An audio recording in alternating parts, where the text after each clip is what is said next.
Mitsahatra manomeny fahafampo ho an'ny mpanjifa sy ny mpankafy ny labera THB ny orinasa Star rehefa vanim-potoana ny fialan-tsasatra tahaka izao ka dia ao Ambatolampy sy ao Mahajanga indray no nisafidian'ny ekipan'ny THB Tour natanterahana ireo karazana fanentanana samihafa amin'izao vanim-potoana ny fialan-tsasatra izao. Amin'izao vanim-potoana fialan-tsasatra izao dia Ambatolampy sy Mahajanga indray no nisafidian'ny Brasserie Star sy ny ekipan'ny THB Tour hanatanterahana hetsika lehibe. Nampahafantarin'io marain'io teny amin'ny foben'ny Brasserie Star eny Andraro ary ny mikasika ireo lanonana aloha ho lehibe ireo. Manome fotoana any Ambatolampy araka izany ny THB Tour ny 17 sy ny 18 aogositra izao. Sady ankalazaina miaraka amin'ny fety mimosa.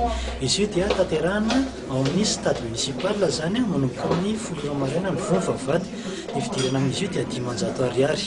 No hitantsika mandritry ny sabotsy 17 aogositra io dia grand spectacle miaraka amin'ny Lola, animation podium miaraka amin'ny tarika Fourier, dia izy koa ny hira gasy miaraka amin'ny tarika Ramamarson avao feno rivo be zany aloha, dia arahana ny discothèque géante miaraka amin'ny DJ Nicky Dimino zany.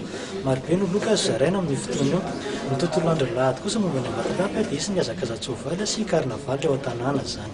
Any Mahajanga indray ny THB Tour ny 30 hatramin'ny voalohan'ny volana septambra ho avy izao. Momba Mahajanga kosa zany dia izy io zany tonga dia mikasika indrindrindrindra vacances 2013 an'ireo mpokona ao Mahajanga sy ireo mpanao vacances avy any amin'ny villa hafa tonga ao Mahajanga io zany. Izy io dia eo amin'ny borne atao amin'ny borne lava be iny ny 30 volana aogositra ka hatramin'ny voalohan'ny volana septambra zany izy io. Karazana animation maro no hitantsika ao, misy ny animation podium miaraka amin'ny Fourier mandritra an'ireo 3 andro ireo, dia misy koa ny animation isan-karazany mandritra ny isan'andro zany aloha, ohatra ny zoma zao misy ny concours na misy, dia loka goavana avy amin'ny THB no zaraina amin'ny concours na misy io. Ny asabotsy raika amin'ny 30 volana aogositra kosa izy ny grand spectacle miaraka amin'ny Jerry Marcos zany, dia arahana discothèque géante miaraka amin'ny DJ Nicky sy DJ Dexta zany mandrapaharan'ny andro zany izy aloha. Dia ny andro lahady kosa zany isy ny grand concours na karaoké izy io.